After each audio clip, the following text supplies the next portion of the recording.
Hi, everybody. I'm really pleased today to introduce you to Becky Tuch, who I'll be interviewing about her experience in literary journals and what she knows about them. Becky, I first got to know who she was because she started in 2008 a website and email called the Review, which was a review of literary reviews. And I really enjoyed reading that at the time. And now she's on Substack with kind of a similar thing, which I'm going to ask her to talk to you about a little bit later, called Lit Mag News. She's a fiction writer, a nonfiction writer. And welcome, Becky. I'm really glad to have you here. Thank you so much. So, one of the first things I want to do is to not assume that everybody even knows what literary magazines or literary journals are. So, I wanted to ask you if you could Sure. explain to people what that means. Sure. Yeah. So thanks. So literary magazines, I don't know if I have the best definition, but basically they're journals that are produced in universities or independently, and they often publish fiction, poetry, nonfiction, sometimes comics, art. And they're basically independent alternatives to sort of mainstream publishing. And they're also, they tend to be shorter than books with, 300 pages. So they're usually about, 150 to 200 pages of poetry, nonfiction, and fiction. And so I'm curious what got you interested in writing about them in the first place. So back in 2008, when you started up that website, what were you thinking? Like, what was your motivation? Sure. Yeah. So, I mean, it's a funny thing about literary magazines. They occupy this really interesting space in the literary world where every writer starting out sort of knows that they need to get published in literary magazines. It helps them gain an audience. It helps them with their career if they want to apply for grants and teaching positions, all these things. So they know that they need to publish in lit mags, but at the same time, not many people are actually reading literary magazines. So there seems to be something kind of weird about this dynamic. So I was really interested in that. And I wanted to create a space that would foster more readership of literary magazines and kind of drum up excitement as much as possible around literary magazines, and to treat them as sort of like critical cultural objects, the way people review books, which occupies a very important role in our culture. I wanted to sort of treat literary magazines in the same way, and provide reviews for them, and talk about them as sort of like cultural objects, and just basically get more readership for lit mags. Yeah, great. And that's actually the reason I'm doing this interview with you today, too, is because really, I think like a lot of people who are dedicated readers don't even know that these things exist. And Yeah. so it's really great it's a great reading opportunity that's not out there in front of you. You have to kind of go looking for them. And so maybe we can jump ahead and talk a little bit about how you do that. Like writers, you write a lot about how writers can go find these literary Mhm. journals and figure out which ones are right for them, but how can readers do that? It's such a great question. And I realized actually in my definition of literary magazines, I talked about pages, because I'm still I'm still sort of old school when they were mostly print, but so much is online now. So a literary magazine does not need to be print only to be an official literary magazine. So you can find a lot of them online. And there are lists that sort of break down like the top 100 or the best, the journals that are getting published in anthologies most frequently. So that would be a good place to start. I think I can send you links to share with people to sort of start with those. And then also, like, hopefully, if you go into a Barnes and Noble, they still have a section for literary magazines. That's a great place to start. That's where I started when I first when I had the idea for the review. I went to Barnes and Noble and I was like, wait a second, let me actually read one of these to see if I want to commit to reviewing. And I picked up Kenyon Review and I loved it. I read this amazing short story and I was like, okay, yes, this is worth investing in. So hopefully your local Barnes and Noble has a lit mag section. Libraries sometimes have literary magazines, and an independent bookstore if there is one near you, may carry literary magazines. And then otherwise, there's so much online. And your universities also have them. And then I think um, you talk about this a lot in what you write too, that they're all different. So Mm-hmm. if somebody tries one out and is like, oh, this isn't for me, that doesn't mean that literary journals aren't for you. Yeah. Just kind of means that maybe that particular one isn't for you. So when you were having a conversation recently with an editor from one of these journals, you said something that I thought was really interesting, which was that you read literary journals to learn more about your own taste in literature. And so, which I thought was a great way of talking about the motivation for reading in general. But Yeah.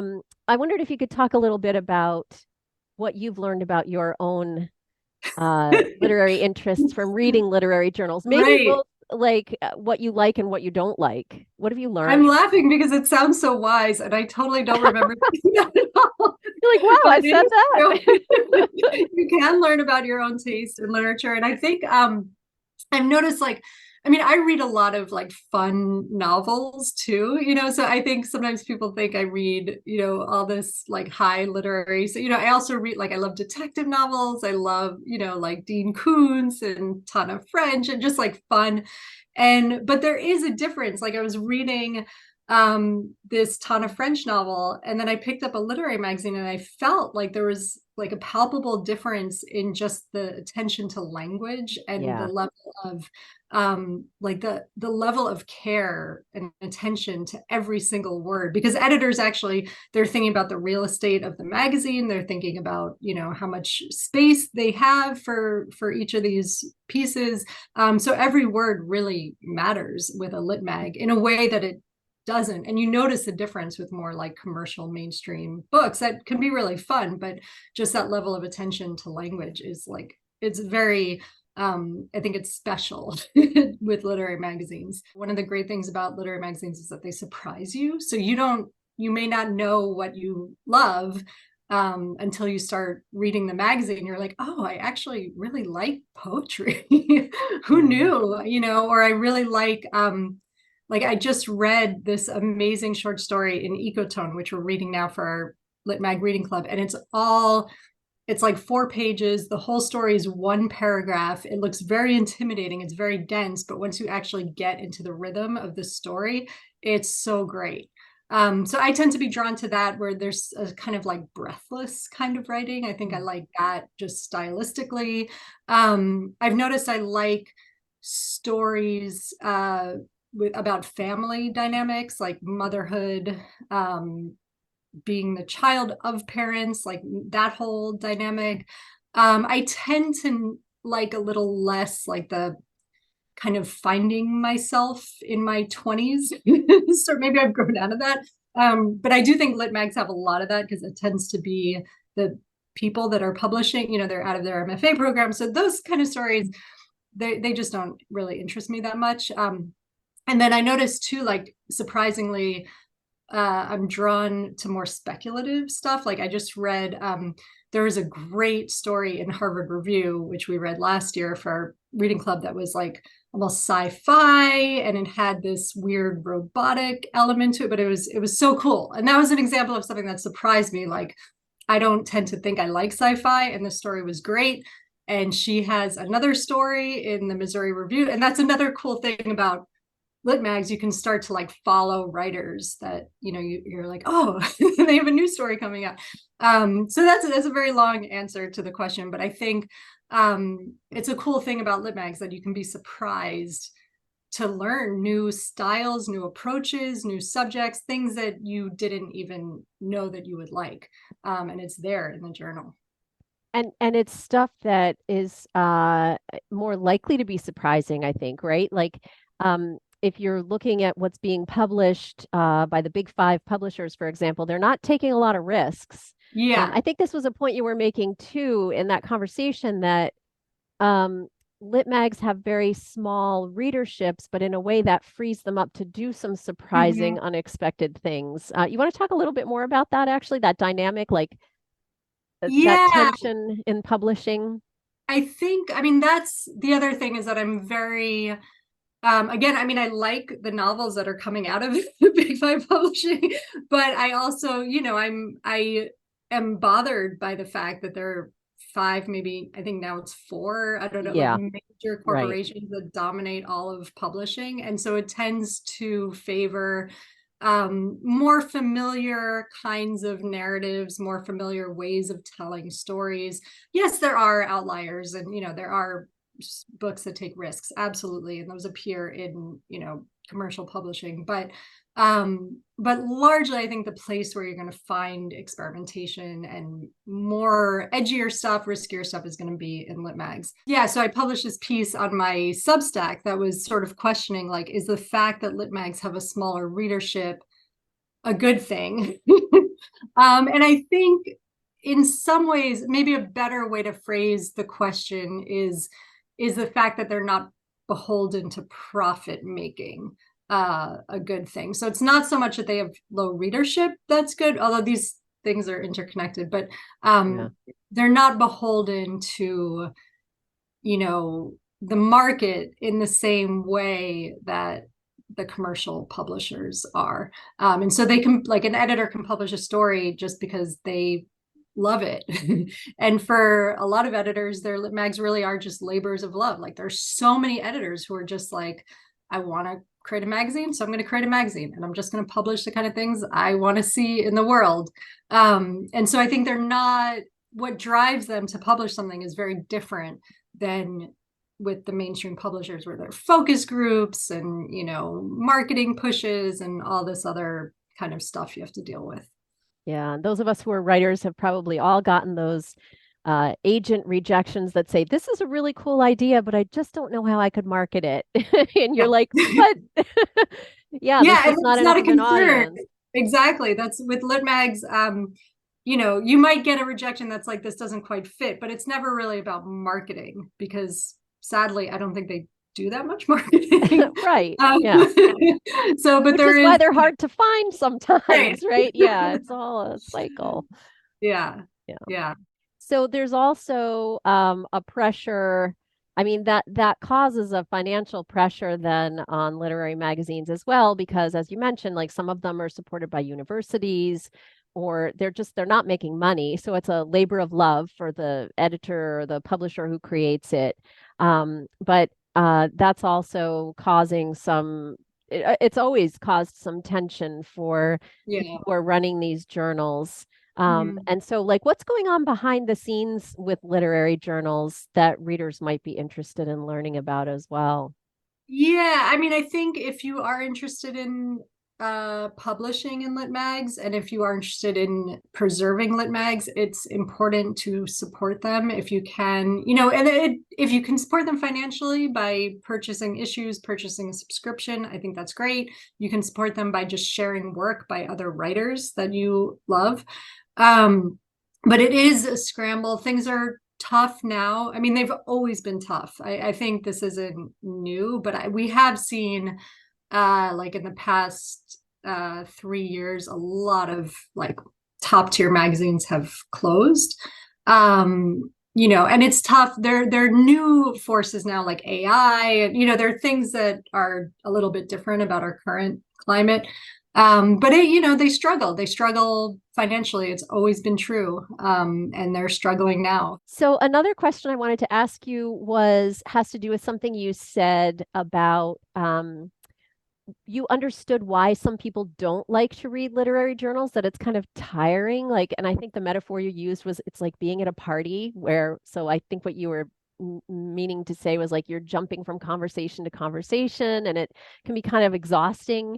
So I thought that was an interesting way of talking about maybe why the readership tends to be lower. But maybe you could say a little bit more about that. Yeah.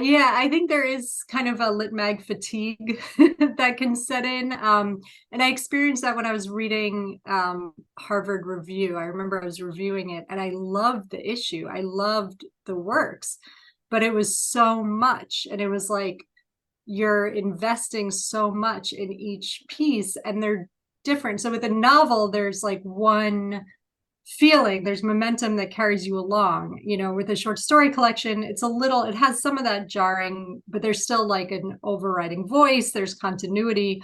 And with lit mags, sometimes they are thematically connected, and there is a continuity experience, but it can be very tiring. And I think that might be why there is little readership. It's the same thing, people say short story collections don't sell. And I don't know, I've heard, that's not true. That's a myth. I'm not entirely sure, but I think I can kind of understand that feeling that readers have when you're being pulled in different directions and you just want to kind of like sink into one story. So that's the thing about lit mags. They can be kind of, they take a lot to read. So I mean, to counter that, I would say you don't have to read everything in the lit mag. I mean, Yeah. this is what I tell people for the reading club. Like, really, like, you don't have to, you shouldn't approach a lit mag the same way you approach a novel. Like, you're going to start at the beginning and go all the way to the end. I think start with what pulls you in, start with whatever grabs your attention. And if it ends up being that you read like 4 or 5 pieces, I consider that reading the magazine. So you don't have to like, go go in order and read every single piece very You carefully. don't have to clean your plate. Yeah, exactly. Exactly. Well, and we should mention also one of the best known literary journals is One Story. And Yes. I think their whole concept came from that idea that it was just Yeah. so exhausting. So they were going to send us just one story. I mean, Right. literally. And it's still kind of like stapled with, cardstock cover. So Mhm. it's very simple and it's not intimidating. And it comes in the mail and you can read it Yeah. over Yeah. breakfast. And then there'll be another one in a few Right. weeks. So, And I yeah. can see like it sort of lends to a feeling of failure, maybe for some readers, if they feel like they have this big book and they can't do all of it. So I think, Yeah. again, just to underscore, like, you don't have to get through the entire thing. Just read like a few stories, and read what calls to you, and that's it. Yeah. So, would you like to tell us a little bit about your current Substack and what you're doing Oh, there? And especially, I think people might be interested in the reading group, the Literary Journals sure. reading group. Sure. So it started so I had the review that ended in 2019, and one of the features of that site was that I wrote a newsletter that was just like a roundup of what was going on in the lit mag world, and it became very popular. People really responded well to it. So in 2020, when everybody was like, at home twiddling their thumbs, I wanted to revive the newsletter. So I decided to I sent out a tweet that was like, should I revive the newsletter? And immediately people were like, yes, do it. So I started the newsletter, and I thought it would just be the newsletter, but as often happens with side projects, it grew into all these other things. So now it's a bi-weekly newsletter that is like a summary of everything that's going on in the lit mag world. There's changes at lit mag's closing. Sometimes there's fun gossip, which is always always fun. And jobs and new markets that people can check out for their work. So it's just like a roundup. And then there's a weekly column that's written by editors, publishers, writers, other people, not me. Every Thursday, I publish a column by someone that sort of reflects on issues in the lit mag world, or they share their submission strategy. It's practical, it's funny, it's opinion oriented, whatever. And over the weekend, we have a community conversation where I just like introduce a topic for discussion and people chime in. Those are really, really fun. And then I started last fall or winter, sometime last year, I started a Lit Mag reading club. So every month now, people in the Lit Mag reading club read a journal together, and then we discuss it over Zoom as a group. And then at the end of the month, the editor and sometimes some contributors to the issue come and join us and answer questions. So if you're interested in supporting Lit Mags, reading Lit Mags, talking about lit mags, and kind of having fun doing it, then the reading club is great. And it's very, very low key, super low stakes. I always tell people, like, we're all busy. If you're a writer, I'm sure there are other things you need to read. You've got research, work to do, teaching, this and that. So if you only end up reading like a poem from the journal, that's fine. So that's what it's all about. It's just like a fun space to read the journal and learn from the editor. And that's a really cool opportunity, especially for people who maybe are not sure how this literary journal world works, to have a little Yeah. reading club that where people are talking about. And I think you also have discounts on the issues, right? Yes, yes. A lot of editors have been great. They almost all of them have provided a discount. I think we did the Sun over the summer, and they provided a free 1 year digital subscription to everyone who participated. So yeah, a lot of lit mags are doing 15%, 20%.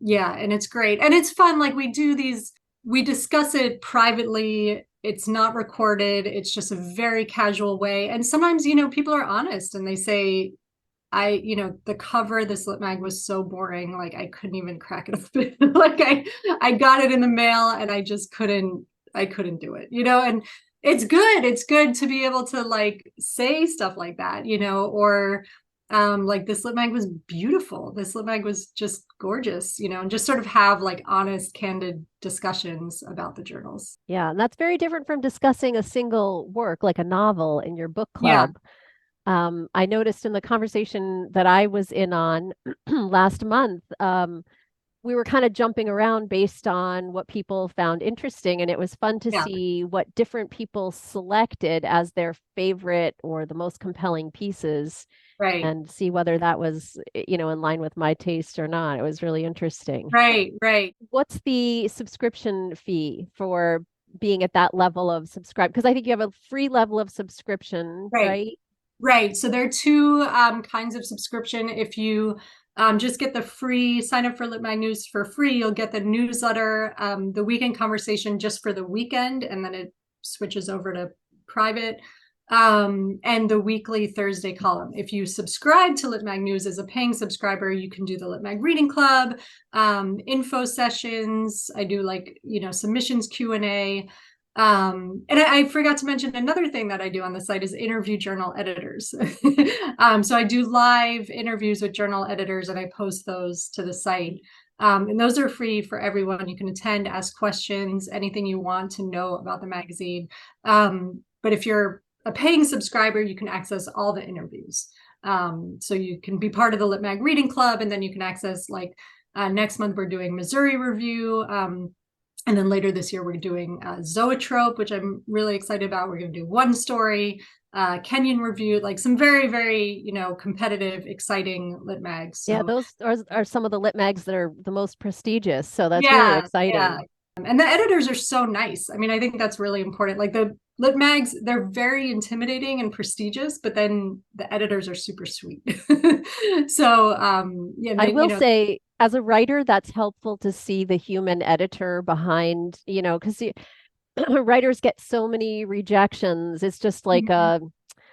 percentage wise, when you get a an acceptance of a piece, it's so thrilling because you've been told no so many times. And so it's good Yeah, to see the human face behind that totally. and be like, Yeah. okay, so, 'cause I think it makes you trust the process a little bit more. Yeah, I think that's totally true. And that's part of what I'm glad you have that experience, because that's part of what I wanted to achieve is like create that human contact. So, is there anything else that you think that readers, especially readers who may not be so familiar with literary journals, might be interested in learning about them that we haven't talked about?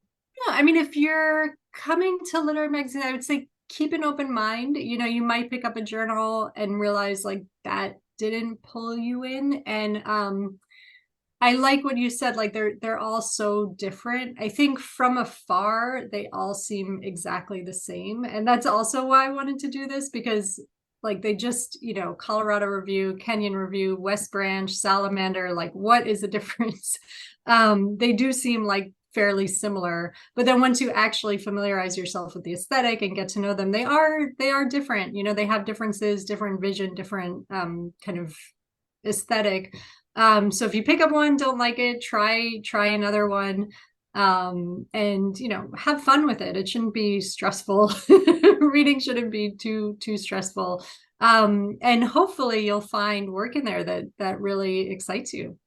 Yeah. And let the writer know. If you do find that work, definitely reach out to the writer. Send them a note, send them an email, say, I read your work in such and such magazine and it was great. And writers love that. Totally. Yeah. It's also fun when you're subscribing to a print journal to still get something in the mail like every quarter and, open it up and see what's inside. There's some really amazing journals online too, but I find that experience of getting one in the mail is still like a little bit exciting to get mail and Yeah, it's see fun. what's, Yeah, totally. yeah. Totally. Yeah. Well, thanks for taking the time to talk with us, Becky. Really appreciate it. And I hope everybody will go check out your Substack and see what you're up to. Thank you. My pleasure. Thank you so much for having me.